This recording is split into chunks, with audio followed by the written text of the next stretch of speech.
Hey guys, welcome to the Kirk Miller Podcast. Today's guest that I have on is a man mountain of a man. And I know I've said this many, many times about a lot of the guests, and they're all man mountain in their own right. But the man I have on today is an absolute beast from inside our Built to Last coaching program, but an absolute machine in his multiple professional crafts, someone I respect immensely as a presenter himself. This is a man that spoke at our last Built to Last event in London, and I was go as far as saying, and I know he's very humble, it was one of the best presentations I've ever seen. And he is someone that many of our Built to Last clients in the dental industry had told me about, Richard Porter, who is our guest today. And he was very much put on a pedestal. I'm thinking, God, well, what's all this Richard Porter about? I've never seen a man have so many, positive accolades. How good he was at his profession, the energy he brought, but more important, the value he brings in everything he does. And then I met him, and he is someone who came to the Built to Last coaching program not broken, like a lot of you listeners. You might be an entrepreneur, business owner of any sort, who doesn't lack motivation, but you're just looking for that edge of how can I look 10% better, train 10% better, eat 10% better. So Richard has produced an absolutely phenomenal transformation with us and continues to excel from there. But what I want to unpack today, whilst gratefully receiving his time, I know he's a very busy man, is just a wealth of knowledge, learn more about his story, but just provide you some pinpoint knowledge, even from a psychology perspective, about what it takes to be a machining your professional craft, but also have strong family values. He's got beautiful children, beautiful family, but be in absolutely peak shape as well, because he'll probably kill me for saying this, but you're not a million miles away now, Rich, are you, from 50? No. I'm close. Yes. I'm close. But he puts Daniel Craig to shame. I know he's had that look-alike comparison, but he's actually better looking. He's got a better body, and maybe he doesn't have quite his bank balance right, Rich. I'm working on it, mate. Give me time. Exactly. But Rich, listen, less of my talk. The less I talk today, the better, in my opinion, because the value you have brought to my life, to the Built to Last community, already has been unbelievable. And thanks so much for giving up your time. Mate, not at all. Well, I don't deserve those accolades.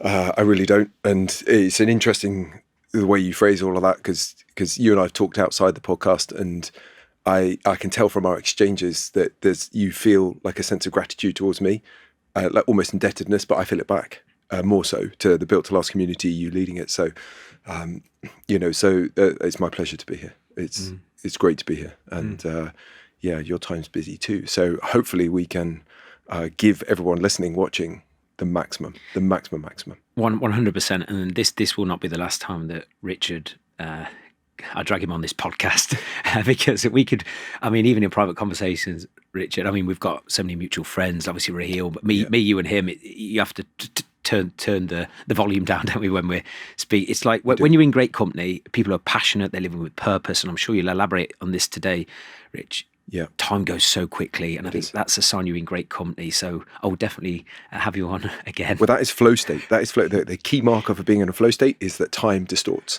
and you lose sense of time. So that absolutely happens, which is probably why we were late to turn up to the studio today as well. Yeah, no, it was. So we did a session before, and I'm sure Rich will vouch for this. Even though obviously my business is online and it's sort of more about lifestyle management, as well as leadership and stuff. But when I do roll back the years to sort of PT Kirk, I'm very, very passionate about that. And so I get carried away with breaking down exercises and stuff like that. Mate, you're 100% on everything you do. There's no 99%. 99% is too hard. 100% is easy, and it's 100% there as well. 100%. But give people a bit of a background, Rich. Because I can't keep up. From a career perspective, if you just tell the guys again a little bit about your background, where you're from, family, professionally, the levels you're at in your career, that would give people a great insight into even a snippet. So there's nothing really special, to be honest, mate. I went through a normal sort of education, and I didn't really know what I wanted to do with my life, and so I was guided by, like a lot of people, by my parents. They pushed me into a profession, so I went and studied dentistry. It was early on in that I got interested in people's minds and how it was that sense of responsibility to treat someone well and to contribute to their life. And that has kind of underpinned a lot of what I've done. So I'm now an NHS consultant, and I'm a consultant in oral rehabilitation in a big London teaching hospital. So that means if somebody's had a cancer or they've been shot or run over or something, I'm part of the team that puts them back together surgically, their mouths, their faces. And we're part of a big integrated team. And I've been a consultant in that for quite a long time. 2007, I was made a consultant. Outside of that, my business partner you mentioned a minute ago, Rahil Malik, and I started seeing that there was a need for more education and for higher standards of care. And so we set up a company, the Spire Dental Academy, 11 years ago, and we've been lucky to be successful with that. No, listen, they're both relentless. Raheel and Richard are two of the most relentless, hardworking people that I've come across. I mean, these are absolute monsters. And what I love about the Aspire, especially the feedback from obviously many of the clients who are inside our Built to Last program, it goes far beyond helping people, master dentistry, right? There's so much to the psychology, the communication, all these different things that you guys bring in. Correct? We do, yeah. And for various reasons, because these people invest in us. They're a bit like your clients. They invest in you, and that investment has to give a return. It has to feel like, my God, I'm so glad I spent that money. When you get a parking ticket, you spent the money and you resent it. But if you spend the money and you think that was just, I would have paid 10 times that for what it's given me. Our goal is to always do that for our delegates. And, I know you're very similar on that, mate. And so we broadened our horizons, and we look at where the stress points are for our delegates. We look at what we can bring in terms of the highest value to our clients. And as soon as we've got something fixed, we look for the next problem, and we look for the next accolade, the next positive experience we can bring them, just to make their lives better. And ultimately, the echo effect of that is their patients' lives get better. So we, it's the most rewarding thing for us is when we provide education to someone for a year or something like that, and then they say, look, this patient had this treatment and it's affected their family life like this, and you're never going to meet them. I've mentioned something to you similar, mate, with your contributions that you've given to your clients. I don't think even you know the effect that it has. I don't think you could quantify how broad that echo effect is, the ripple effects of producing health, producing a positive mindset in people. Whether it's income, better relationships, the whole thing is just, that positive drive is the key to similar across both our businesses. Yeah. So obviously you said about obviously the clinical work you do. Yeah. I mean, that it's quite graphic stuff there. You've just explained that you see on a weekly basis. Where did the passion first and foremost come for you to get into that line of work? Like, what was there a pivotal moment in your childhood, Richard, that you thought, I want to explore that more. I want to master that. I want to make that my profession to help people. But where did that all come from? Were there pivotal moments in your life that shaped your view of the world? And it's so funny when people ask you questions like that, mate, because it makes you look for it. And I haven't really pinned that down. But when you ask that question, a couple of things spring to my mind, which I think, well, that was obviously it. So there was one of the things is, which sounds a little emotional. I'm not trying to make anyone emotional, but when you see someone who's really in trouble, really badly injured, or has a disease that will kill them, and if you don't act in the best possible way, then they get a bad outcome or they don't make it. The sense of responsibility on that is so powerful, and the value contribution you could bring to that person. So we have people who have had, lethal disease, and I see them 10 years later and we sort of look back and laugh about it. And that conceptually came to me just as I started working through hospitals, and I saw other people giving their all, really contributing, never 99%, 100% the whole time. So that was inspiring. I remember also very distinctly watching a documentary about Muhammad Ali, and he came across as some people would say, not big-headed or arrogant, but he was just so sure of himself. And that Alex Hormozy quote you and I've talked about before, like, shouting affirmations in a mirror doesn't make any difference. You need to build an undeniable stack of proof you are who you say you are. And he was interviewed and he said, like, if I was a bin man, I would have been the best bin man in the world. I just happened to pick boxing. And it's that. So it's, as a PT, I'm not going to embarrass you too much, but I think you're the best PT in the world. I do. But why would you, if you had access to all the PTs in the world online, why would you say, do you know what, I'll pick third best? Why would you do that? I don't get it. I just don't get it. So I've never had the mindset to do that. So I wanted to be the best that I could be. I wanted not through ego, because I try and stay off the radar, but I wanted to believe in my heart that my patients knew when they're with me, I am as good as it's going to get. Yeah. I'm never coming silver medal here. When I've got that sense of responsibility, what I need to do for you, I'm on it. And what did it take to get there? Because as I said, listen, every single person that I know that knows Rich and knew Rich before he joined Built to Last has said, you know, how great you are at your profession, but what did it take to get there? Because I know whether it's in, as a doctor, as a dentist, as a PT, a lot of people talk about wanting to become a master in that field, but a lot get nearly there. And I suppose it's a constant state of improvement mentality with what I'm doing, with what you're doing. But what do you think helped with the drive of that? Because I know we'll talk about this a little bit, and I know Rich will articulate it even better than me about having a deeper meaning behind wanting to become that master of that craft or have that body. But what was the why, I suppose? And do you know, from a couple of different angles. God, you do ask good questions, Kirk. I'm trying. I'm learning from you. So one, I've always been aware that time is short, and in healthcare, I look back on old healthcare. So unique, idiosyncratically to healthcare. Yeah. If somebody had a broken leg 200 years ago, how would it be treated? And we'd look back and it's barbaric. And then people are going to do that to us today.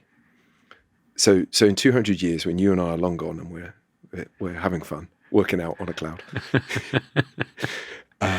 then people are going to look back and say, look, this person got this injury, this disease.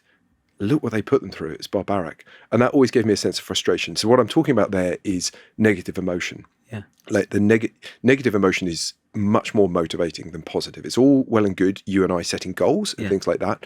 But the question should then become, look, if you're not the best, or if you're not all you can be, if you're not your 100%, what's your life like? And actually, we know neurologically, because I do study neuroscience now as well, that that is a stronger motivational force. So, why?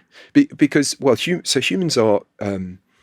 We're going to go deep here, mate. If you want to. No. This is why you're here, Rich. So I don't have graphics, but if we're on YouTube, perhaps people can see. I'm holding my arm out horizontally, and if you think of that as a flat line with no emotion. Mm-hmm. And you can come above it, and that's positive emotion. So that's happiness and joy and satisfaction, and self-esteem, and a feeling of accomplishment and worth, and that people around you, value you, or pleasure, whatever, positive emotion. And underneath that is negative emotion. And negative emotion is anxiety and fear and guilt and hopelessness and feeling lost. These feel at least 5, perhaps more times worse than the same amount. So if you come 1 unit up on positive, it's equivalent to 5 down. So you can come 1 down on the negative, but it feels like you're 5 down. So we just have a bigger emotional impact with negative emotions. So that's why, the worst emotion a human can feel is hopelessness and a complete lack of hope for the future. And if you've got that, it's really bad. That's as bad as any illness. And so you can leverage that though, because you and I could say, well, I want to build a business. I want to contribute to people. I want to add value to their lives. Okay, well, I've got some steps I could achieve to do that today. What happens if I don't do them? And I don't do them tomorrow, and I don't do them for the week? It's in your industry, mate, it's health. It's health. So if you do nothing with your health and you let your health go, I promise you, it will come back. I work in a hospital. There's only one thing on everyone's minds in the hospital. Confucius, one of the great philosophers, said a healthy man has 1,000 worries. An unhealthy man has 1. He's only got 1 worry, and that's his health. And it supersedes everything else. So that means if you and I think to ourselves, what happens if I don't make these healthy choices? That can be a huge motivational drive. And I had that in my career. It was like, well, if I don't become a specialist, if I don't approach people with humility who are better than me, and I try and emulate them, and then perhaps even one day outgrow them, and you have people inspire you who drag you up, and you surround yourself with people. I guess, in football, your background in boxing, you never want to box someone you're 10 times better than. You probably want to box someone who's a little bit better than you, or can come down to a level where they're a bit better than you, because they keep dragging you up. Mm-hmm. So I sought experts, I sought people out, and I sought to be the best version I could be by being humble, but relentlessly consistent and driven. I didn't stop. So I saw what I needed to do to I challenged the word mastery, because I don't know if I'm a master, but I'm the best version that I could be right now. Mm-hmm. And that meant I had to approach people with humility and relentlessly practice and train to do what I could do. Mm. And I would do it pretty much all the time. Yeah. And for me, the limiting step in my profession was having nurses who would come with me. So God bless all the beautiful nurses that have helped me along the way. A couple in particular, Tracy Watford, who I got a shout out to her, and who, even if I was working on a Saturday or a Sunday, would come in and say, "I'll nurse with you." And we could just keep going. And I used to look for every opportunity. It's consistency. It's what you talk about. It's consistency. Just be consistent. It beats everything. Yeah. There's nothing that can stop it. So obviously multiple things going on with your career. If you were to give people a breakdown now of like a typical week, because I think one of the big barriers that people have listening to this, and even within our clientele, people have a lot on. Yeah. Like they have a lot on professionally. They do. And again, share with the listeners, your family. You have. Yes. Yeah, you have a. I do. I've got two sons, two amazing sons who I can't help but mention the echo effects on them as well, because I'll go back a little. A few years ago, I was asked to give a lecture to a big society, and my lecture was on the experience of beauty, and I gave the talk based on the idea that even if you look around this room here, there's light reflecting off your face, going into your eyes, and you're going to look at it and it's going to create an emotion. So I gave a talk about how light is emotion. So if you pick one of your clients, they're out of shape, and then they look in a mirror a year later and they look cut and beautiful, and they love what they see, that is just light. It's light reflecting off their body into the mirror, changing how other people perceive them. Yeah. And the light gives them emotion. It's like magic. It's like alchemy to me. Yeah. Your children are similar. They see what I do, and I do have two amazing kids, two sons, and they see how hard or how relentlessly and joyfully I train now with Built to Last, and they've started doing the same.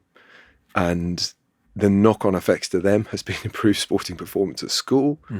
If I'm allowed to say it with the greatest of humility, scholarships at school. That saved thousands, I think you said. Makes thousands. I mean, I didn't go to private school, but I do privately educate my kids. Yeah.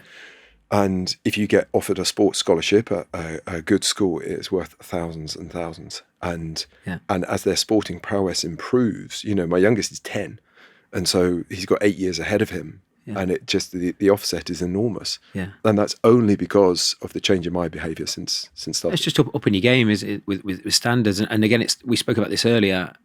There's no judgment on any of these podcasts. It's, you don't know what you don't know. No. Like, at some point what I knew, I didn't know. And just like you did to master your craft, you lean on people who have evidence. They are masters in a certain skill set, or part of your career roadmap. You mirror their behaviour. You learn it, you live it, you give it. It becomes part of your identity of how you describe who you are in your career.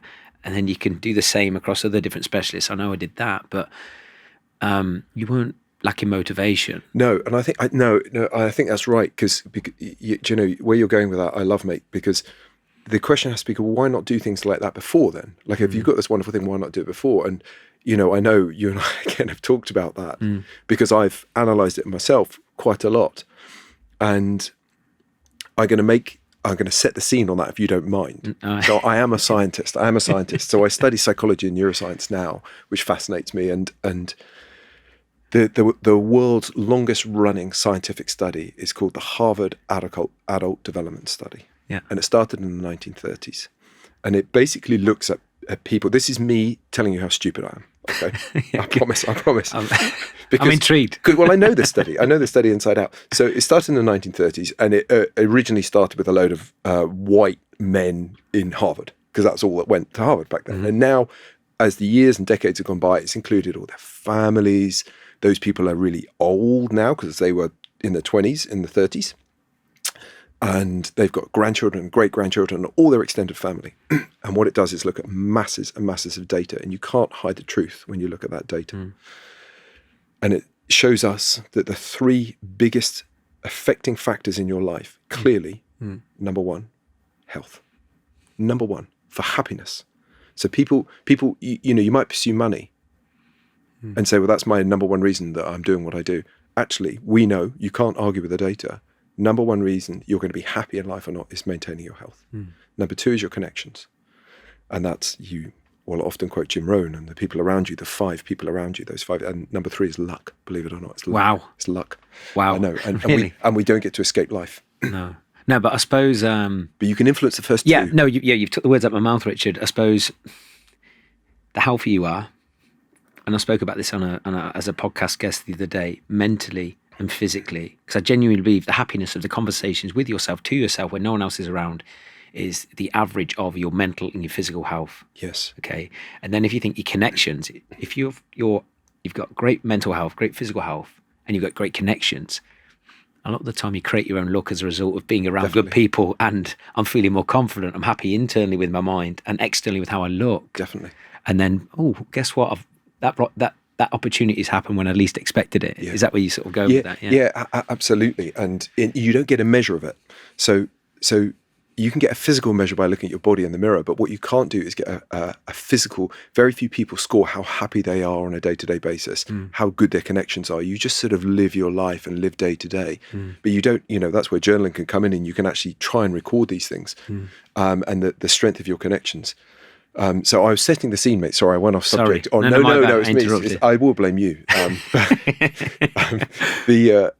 So how stupid I am, because I knew all of that. I know about the adult development study, and I knew that health is number 1. And I wasn't unhealthy when I came to Built to Last, but there were things stopping me. So I study personality psychology now, and I think one of the things that you and I may have in common is you're very picky on who you are outsourced to. You are outsource your wisdom to. So I know how muscle works. I know how a body works, how a bone works, how your heart works, how your breathing works. I can tell you every cellular function. I can tell you about how the bits inside a cell work. And I have a gym at home, but I didn't use it. I didn't use it well. I didn't use it properly because I hadn't found. So for me, I have a very high threshold for who I put my trust in. I get it. And then Lord Miller.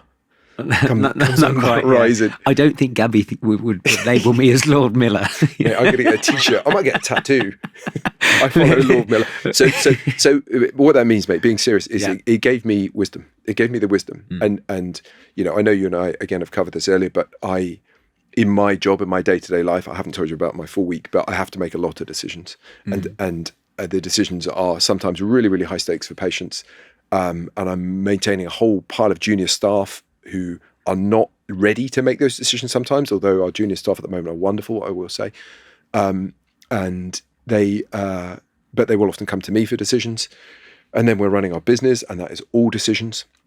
And then we're dealing with delegates who are making decisions. And I have decision fatigue. And I think a lot of your listeners, a lot of your business leaders you train have decision fatigue. Yeah. And to be honest, if you get home late at night, you've made a million decisions.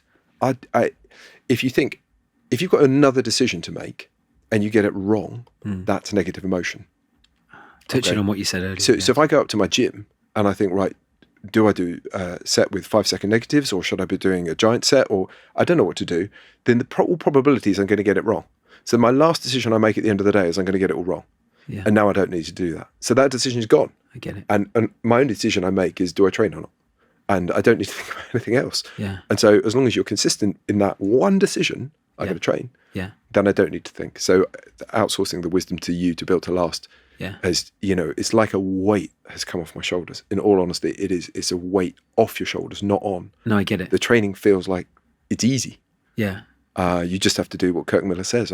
No. I get it, because it's interesting you said about the different types of fatigue. And I remember when I did the Brendan Bashard, his high performance course, which was fantastic. But he spoke about the three types of fatigue. There's probably more, but visual, mental, and physical. Yeah.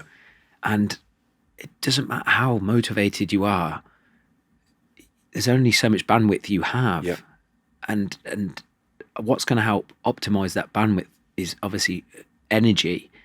Definitely. But when there's only so many decisions, and it's why obviously I have people outsource certain things too, and have mentors myself. But I suppose, yeah, like a typical week for you, Richard, how would that look like? You have certain days in surgery, then you've got the Aspire stuff, then you've got family to think about, you've got kids.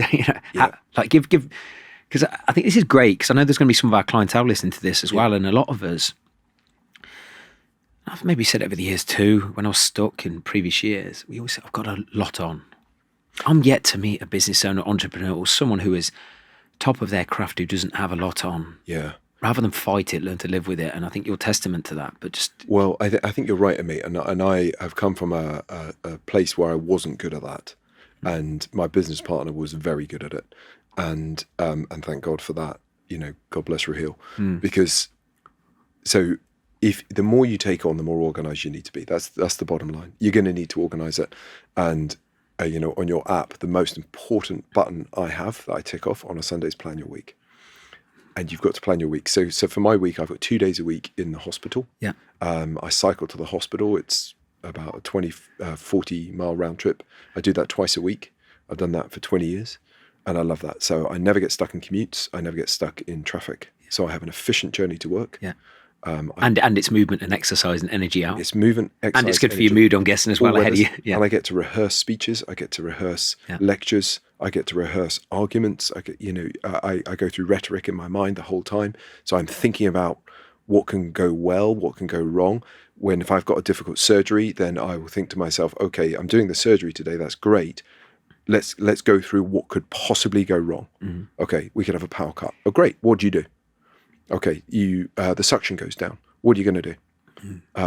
You hit an artery. What are you going to do? Okay, well, I've thought that now. That is a burden off my shoulders as well. So that's the 2 days a week, and then the rest of the week is largely dedicated to running the company, to running Aspire. And I'm blessed with my business partner. And we are a tight team, and we are continuously evolving, but we are looking to just provide the highest value to our clients we can on those days in the week. And so that's busy, but when you're doing something, when you're working flat out hard, so anyone listening to this, I don't want to think this is under duress, because it's not duress. When you're working, doing something you love, you can work as hard as you like, but the tools feel incredibly light. And so you can really, really smash out vast amounts of work, and people will look at you and say, God, you're so busy, you're doing this. But actually you think, well, actually I'm kind of loving it. This feels great. And I'm enjoying it all. And the tools are just weightless in my hands. And that's when you're creating something that's come from inside you and that you really, really love. So with that, say if someone listening to this maybe isn't in that position just now, or they feel a little bit stuck, what would your advice be? Because I remember you said it so perfectly, and I probably won't recite this anywhere near as well, but it was somewhat along the lines of, you've got a week, you've got your 168 hours every week. Yeah. And you are going to have stronger values that are more prominent to you than another person, because everyone's different. And there's going to be certain things about your beliefs and your identity that are different within you as opposed to other people. And you said something along the lines of, the more you can fill your week up with these things that are aligned to your values and your identity. If you could just elaborate on that'd be amazing. Well, actually, I think you put that really well. Thank you. That's all right. I'm learning. No, you did. You put it really, really well. So I think what you're talking about there is looking at the texture of your own mind, looking inside your own mind, and thinking to yourself, why do I want this? And then asking yourself a slightly deeper question. Perhaps this is the question I'm trying to get across. What do you want to want? And that means looking inside your own heart, and looking inside not the hearts that have been imposed on you by other people. So my parents were wonderful. They loved me, but they built a life and steered me in a direction that suited what they thought was good, with love. But it didn't mean looking inside my heart. That's just one example. If you look inside your heart, what you're going to find is what you really desire, what your real values are. And there are exercises you can do to go through this. And it might take you 2 hours, it might take you 2 days, but you can look inside to see what makes you tick, what sets your heart on fire, what gives you a a lust for life that makes you think that's who I want to be, that's how I want to be, whether that is helping other people, whether it is being authentic in all your communications, whether it is generating wealth, whether it is taking people through an exercise regime, whatever it is, whatever those core values are. One of mine is protecting people. It's really important to me. If you find out what those core values are, then you can write them down and you know them. And that's looking inside your own heart. And then you can equate that with your week and say, well, how many minutes each week do I spend living each of these values? And so for me in healthcare, protecting people and helping people is definitely one of my core values. And it's clearly why it felt easy for me to throw myself into healthcare, to try and take it to the level I've tried to take it to. But so people should ideally look at their values and really, really work out if they're living a life that is true to their own values, or often more likely, sadly, living a life with values perhaps imposed on them almost, even with good intention by other people. And if you're living a life where you're spending 20 hours a week, 30 hours a week living someone else's values, a boss's values who you can't stand, or doing a job you can't stand, it feels awful.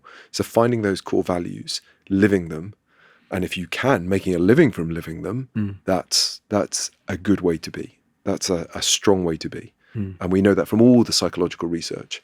And we know if you feel that relentless sense of positive emotion, positive emotion is largely associated with progress. So that's why walking, movement, you're progressing, is the opposite of sitting, standing still, stagnant. That's negative emotion. Like imagine if you could never move, you're not going to want that. So movement is positive emotion, and movement is akin to progress. And what are you progressing towards? Well, I'm progressing towards a goal.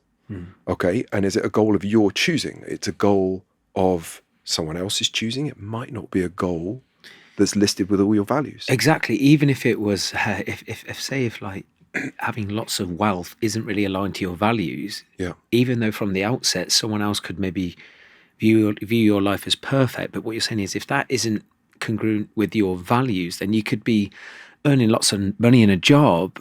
If deep down that isn't one of your highest values, then you're moving towards more wealth. But you're saying if that isn't your model of the world, your blueprint, your target in that given area, then you're just going to be doing it for the sake of it. Yeah.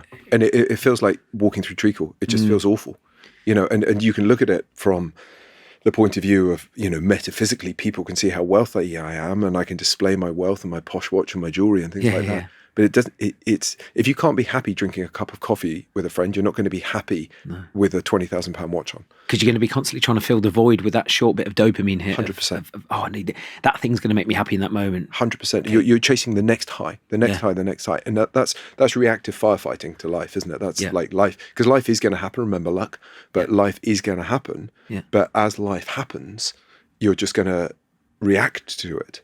Whereas plan your week.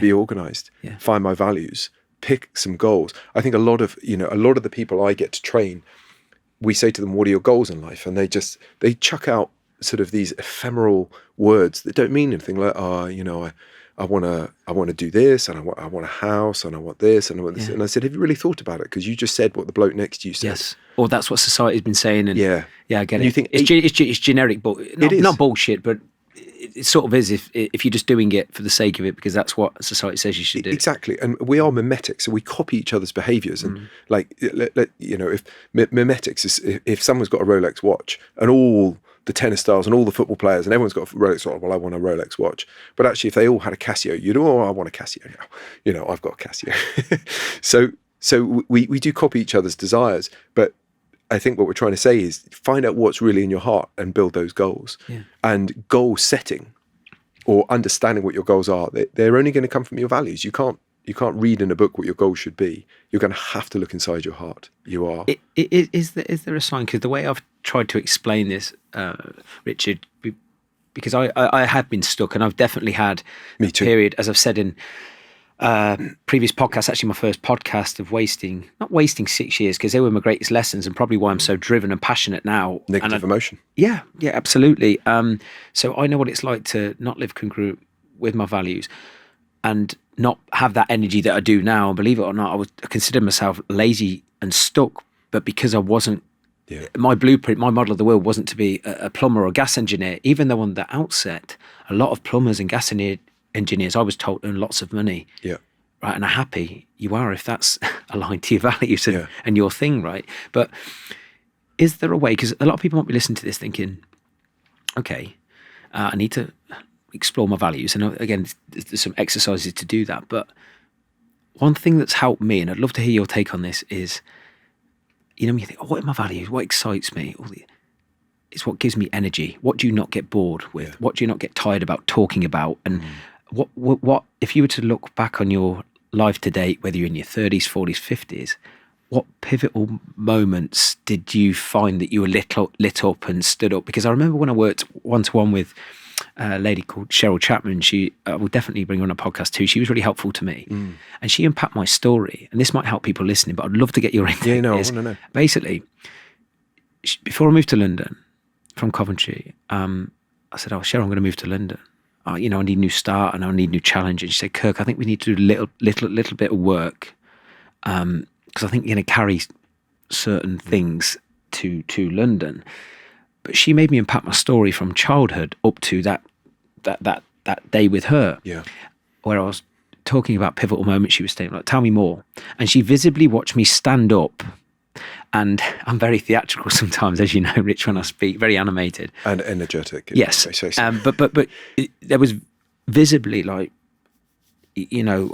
excitement going through my body when I was talking about pivotal moments. And they were all related to having to lead, having to step up when people needed me. Yes. And a lot of them were related to sport, because obviously that was a large part of, what I did and who I was at that point. And that really, without realizing it, was clue to what I love doing now, which is leading, helping people live with more confidence. Because basically on a football pitch, what excited me most wasn't about, yes, I love the competitiveness and the winning, but it was also by me performing at my best and installing confidence and belief that even if the game's tight, guess what, guys, we're going to win this. Don't worry. It's all good. Other people then grew in confidence. Yeah. And if you think about what I'm doing now, it's the same thing. I love, even today with that training session with you this morning, I felt that confident at just tidying up a small snippet of your technique that I knew you were going to absolutely obliterate your technique. But there was so much assurance from me with that, because I've done it over and over again. It's what I love doing. It's what I'm born to do. That's one of my values, is confidence and helping other people live with it. Because I think if you haven't got that confidence, there's always going to be a crack somewhere and it'll show up when you need it most. But where I'm going with that is, when I was stuck and I wasn't maybe living with those values, I wasn't doing that enough. Okay. And it ties in with exactly what you said. Yeah. But I think one of the things that helped me was look at my areas, look at the moments in my life when I was excited, when I was living with a sense of purpose. Usually it's when you're helping other people. Yeah. But for me, it was confidence. But it was my energy and these pivotal moments that helped me do that. So if someone is struggling to find their values, is there anything that just off the top of your head that would come to you of go, okay, maybe I'm not as excited as what you are and what I am? There definitely is. There is. And I'll go through it. So we call this the algorithm of life when we're doing this teaching. And the algorithm of life is that, pick you, Kirk Miller, you're one person. And you live in a world made by 8 billion people. And your experience of this world is essentially what those 8 billion do for you. Mm-hmm. Whether they sign up, whether they follow you, whether they love you leading them, don't like it, whatever, want to spend time with you, love you. That's the experience of your life. Now, the way those 8 billion behave towards you is determined entirely by your behavior. They can't behave to you in any other way, just what you manifest. So how you speak, how you act, what actions you bring to them. So that means if you take Kirk Miller and he says, I don't like my life, I'm not achieving everything out of my life. Well, it's your actions that are causing it because they're only reacting to you. That's how the world acts. So now the question goes deeper and it's like, well, why am I acting the way I'm acting? Well, it's because of what's in your heart, or you're pretending is in your heart. So what we have to do is do that exercise and accept that the sum total experience of our life is determined largely by what's in our heart and how we live it. It's determined largely by the sum total of our actions and how people are going to react to that. That's all we get to live with. Now, if we let me break that down into a granular moment, because this was the epiphany that you were talking about. Was there a moment? Yeah, there was for me, and it's when I was taught this. I didn't learn it myself, so I'm not trying to look like an original thinker. If you if people are watching this, hello. If you're watching this, let's say you sat there and I sit here, and you say the days of the week, and I say the months of the year, and that's all we do, and we alternate. No one's watching. No one's interested. That means, Kirk the Twerk, no one's here for you, and no one's here for me. Yeah.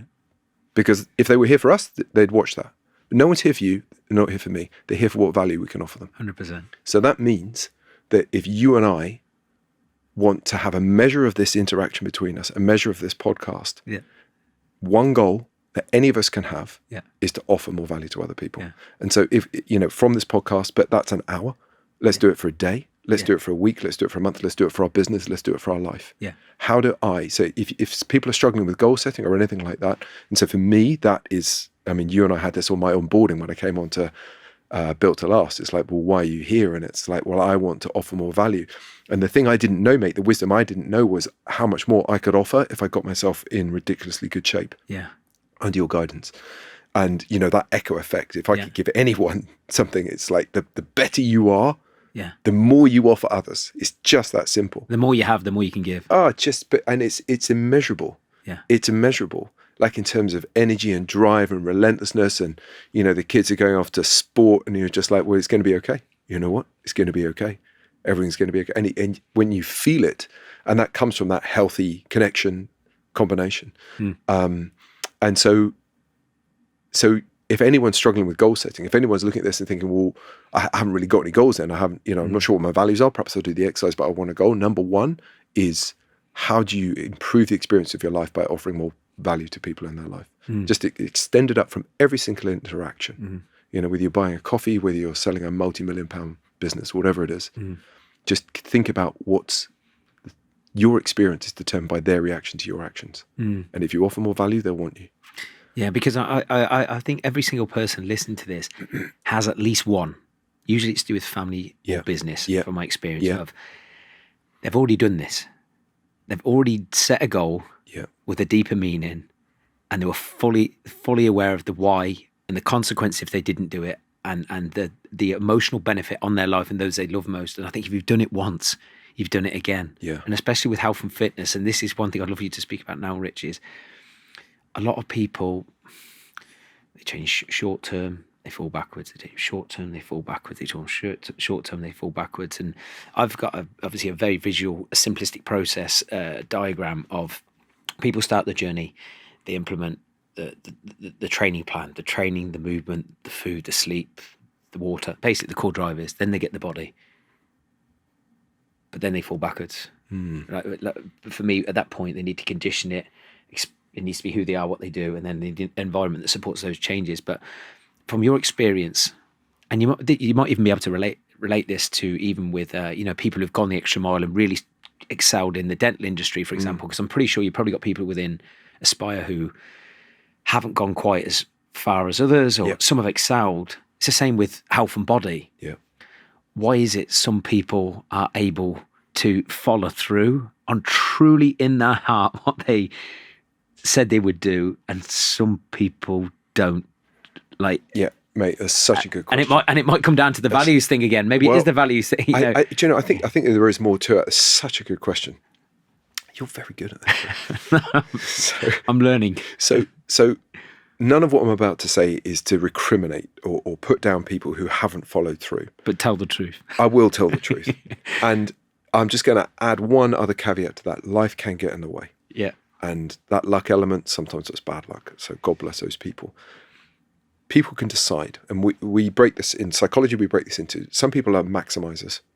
And about 5% of people are maximizers. And they're naturally got maximization. Mm-hmm. So that means that they say, right, I'm going to be a professional footballer. Well, who do you want to play for? Man United. It's not, another team who's not, or Liverpool. If anyone's listening, don't attack me. But they're maximizers. Yeah. And about 95% of people are satisficers. And they're more akin to avoiding negative emotion. They just want a life of mediocrity, and they want that. Now, and if you're naturally a maximizer, maybe you were made that way, maybe it was the way you were conditioned by your parents and the environment you grew up in, then that's great. And you're going to pursue it. And that means you go into Built to Last and it's like, just do it. And you just keep training and you love it. And then when you're doing your RDLs, Kirk says, we'll just put 150 on here, just for love. And, he actually increased his Romanian deadlift today for those listening by 50%. And I wouldn't have done it if you weren't there going, I think I said, that's quite a lot. And you went, shut up, or something like that. No, I just went, no, it was what you do with you. No, I'm kidding. So if you're a maximizer, now I won't go too scientific on it, but you can break down people's personality, and personality science is a beautiful thing. It's wonderful because personalities aren't set. So in line with people's values, we can help people pick an identity that they like. That's not who you are, it's who you want to be. It's how you want to be remembered, what impact you want to leave. And you can pick an identity, and now we know how to migrate people towards it through psychological mechanisms. So that if you pick something like one of the big ones, it's a psychometric of a system called the Big Five, called conscientiousness. And so our mutual friend David Smith will know all about this conscientiousness. And conscientiousness really is how industrious you are, how organized you are, how driven you complete tasks. Like, I will do 8 reps. I won't just jib it at 6. I will get the job done and I will complete the task. I'll do the writing. I'll learn the words. I'll practice the speech, whatever it is. Conscientiousness. And those people are ambitious and driven. And you can do a test and you can find out what your conscientiousness is on a score of 0 to 100. What test is it? So it's the Big Five personality test. Okay. And your Big Five personality test, which I can send links to on your feeds. And if your conscientiousness is lower than you would like, and you say, well, actually, I want to be someone who is not just says they like hard work, but actually likes hard work, and training to achieve a goal is going to involve some hard work, but I want to be someone that likes the hard work, then you can migrate your conscientiousness. We know exactly how to do that. And there are particular activities people can do. So you can become more conscientious. You can take anyone who's a satisficer and send them to become a maximizer. And for me, I got dragged towards being a maximizer. I think I was more of a satisficer earlier on in my life, the very early periods. And I just met people. I was lucky to encounter them who just migrated me. And now I can't imagine, I'll be honest, mate, I can't imagine not clicking on the app and seeing you have put on their side lunges again or something. And just doing it. I could never go back. No, but I get it. I was exactly the same, Richard. It's like people probably see you now. Oh God, he relentless. God, how does this guy do this, right? And maybe same with me. But I was also the same, especially during that 20 to 26 period, because I suppose when I was at Coventry as a footballer, I was a maximizer, where who is Kirk Miller at his best? If I was to say to you, who is Richard Porter at their best? And I think I'll challenge anyone listening to this. This is a great question to ask: is who are you at your best when you are really, really, really, really happy? Most high performers of business owners, they love it when they're implementing. They are industrious, like they are actioning it. And I think when I left football, Richard, during that 6-year period after, I was a satisfier, you sort of coasting basically. And what really, really helps, you do need sometimes people to drag you up. And I think if you haven't got those people in your life, find them. So I have even now, Phil Graham with my business, he's not a yes man. And you need people to tap you into shape. Like if you're out of shape, you need someone to say, do you know what? You're not at your best, mate. Don't just look for positive affirmations and positive feedback. Look for someone to say, look, you're not great at the moment. I'll help you. I love you. You're my brother, but I'm going to tap you back into shape a little bit. You need, we all need that. So with you, mate, I'm not going to turn the interview around, but if you went from satisfied to it, is that because you didn't have a clear goal? The goal you did have had been taken away? I think it was, Rich, and hopefully this resonates with people. I think when I become a satisfier, I definitely wasn't living to my values, as you've said, but I didn't have goals that stretched me. Everything was too comfortable. And look, if you're a person listening to this who likes being comfortable, and I think the key metric we're all striving for, as you said, Richard, is, am I happy? That doesn't make me happy. And I think most people who want to squeeze as much out of life, they're generally not happy when they're in their comfort zone. And look, we have to have periods of rest and all this stuff, but for me, I was being just satisfied has never worked out too well. And that developed destructive behavior patterns, which I spoke so openly about, Richard. And that's why I can see it in people when I know deep down people want to step up, but they can't see how.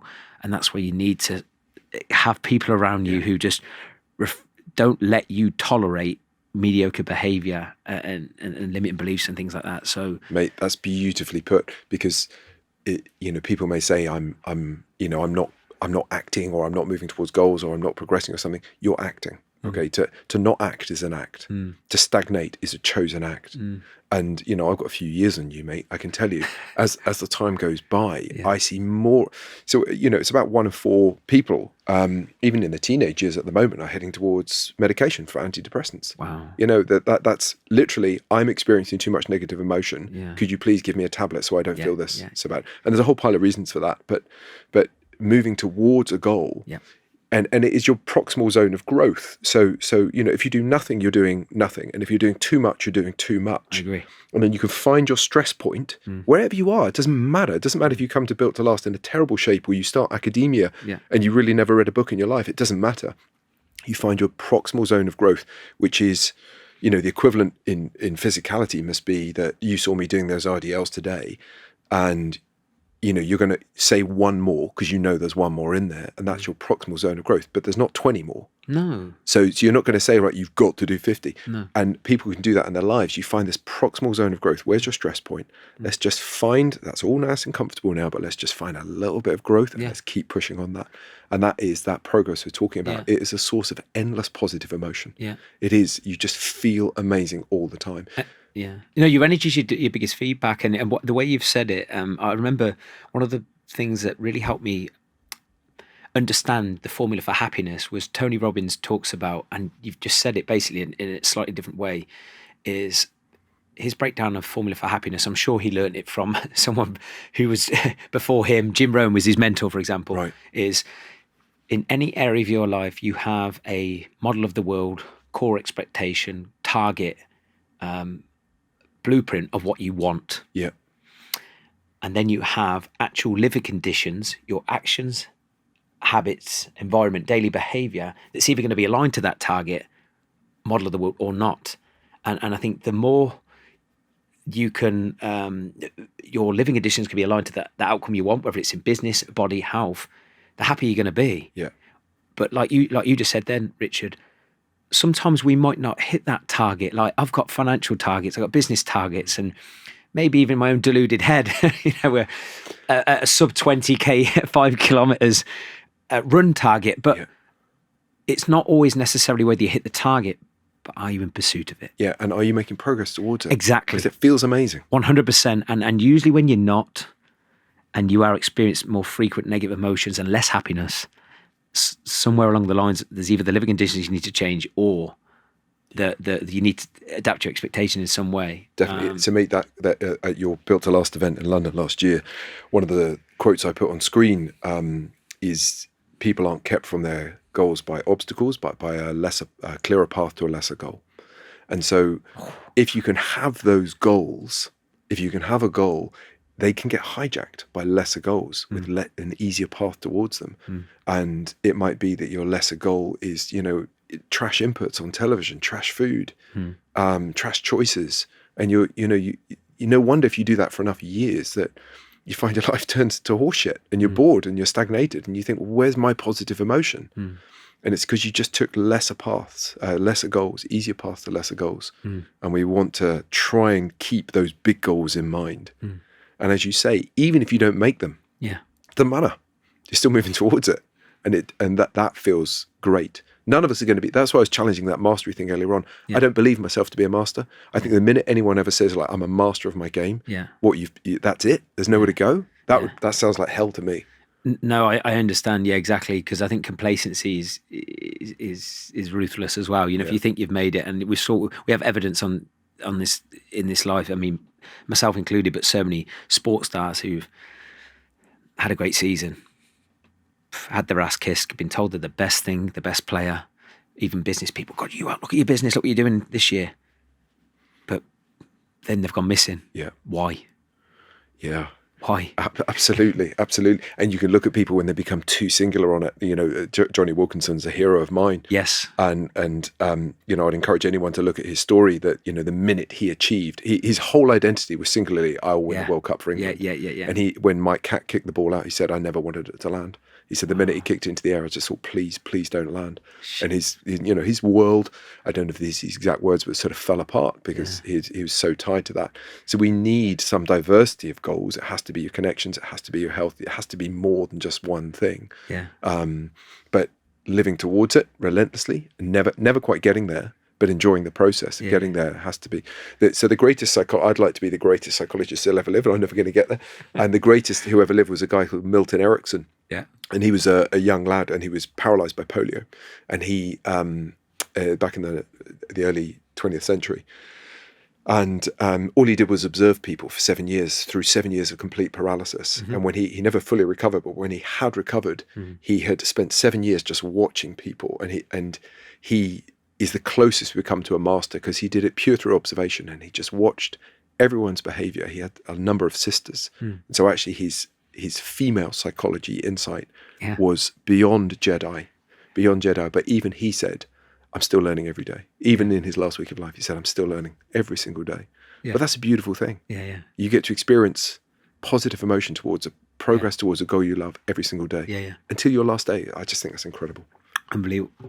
I know, Rich, I'd love to keep you for the next 3 hours, but I know you've got to go. Yeah. Just to sort of wrap this up. What's the goal moving forward? What's the motivation for Richard Porter moving forward, personally, professionally, mentally, health? Like what's Mate, I'm not going to let this end up without offering you a thank you. So in my life, I had lots of knowledge and not enough wisdom on what to do, and I can't begin to tell you what that wisdom has done for me that you've given me. The other problem is I had too many decisions, and now I don't need to do that. And it's like a weight is lifted, and it has enriched me in so many ways. Thank you. So I'm forever grateful. I really am. Podcast or not, I'd say it to your face. Maybe just say that as well. Like, just elaborate, because I mean, this is great. While I've got like an actual member of Built to Last, talk about the impact of the community as well. Because I've spoke about this at community. I mean, we've had the events, the virtual community. How much does that help you too, Rich? Yeah, it's just how much does the community, Built to Last community, actually help you? Yeah, just hugely, because it's God, I'd have to come up with a list, but the people you meet, the energy, the things you learn, the things you can take away. I'm pretty good at looking at the texture of my own mind, but every single speaker that comes up brings it to you in a slightly different way and brings you more depth and insight into it. So you learn every single speaker from every single speaker, and then some of them then they just break you open. A mutual hero of ours, David Smith. You just listen to these stories and you think, good God, how can a human be that strong? How can they just achieve so much? It's phenomenal. But it's not comparative in a negative way, like I'm a failure. It's like, here are some wings, I'll lift you all.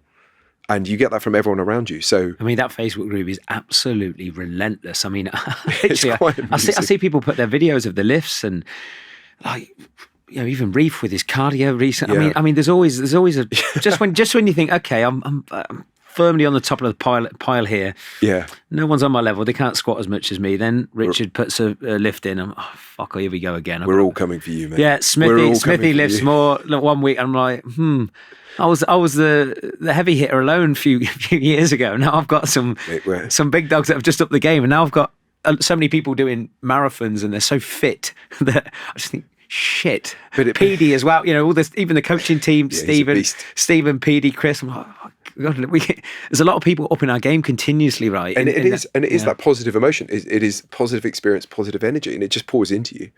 And as it pours into you, but also the humility of it, where people say, right, I'm not feeling great today. I feel bad today. I did not want to train. Yeah. I wasn't expecting any PB. So I just thought, I'm just going to go and do it. And just seeing that grit, seeing that fire, seeing that people, because you and I know what it's like when your body's saying, just sit on the sofa. We all get it, but you get up and do it. And afterwards, there's no one who in the history of humanity who's ever regretted it. Yeah. They've never regretted it. You always think, my God, there's more to me than I knew. There is more to this person. The world better be ready, because I am coming for it. I'm ready to reckon with that. 100%. And that's brilliant.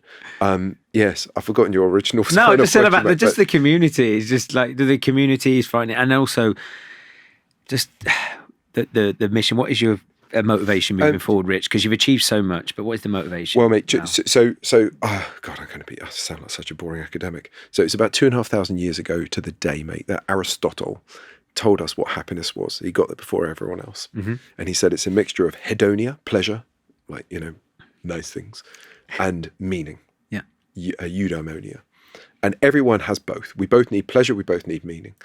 And as I go through my life, I am more and more into the impact of meaning that I can leave behind. So when I'm not here, I want any echo effects I can possibly leave behind to have some meaning, whether it's in my children, whether it's in the people I spend time with, the people I get to teach, the people they get to treat, their families. I want to leave the biggest positive echo effect in the short amount of time I have left. Because it is short, life is short, memento mori. And I just want to have the biggest impact I can, creating the highest value in the people I encounter in this beautiful, wonderful world we live in. That's a perfect place to end. Rich, thank you so much for your time again.